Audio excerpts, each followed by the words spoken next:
Ibig mo ba ay magkasubukan tayo? Bakit hindi? Para magandang ating labanan, magpustahan tayo. Paano naman ang pustahan natin?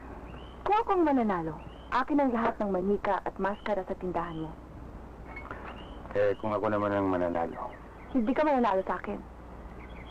kung sakali lang. Ikaw, kung anong ibig mo.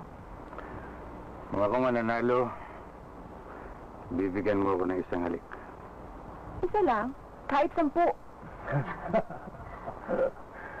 Wag naman. 2 na lang. Sige, kung yan ang ibig mo, humanda ka.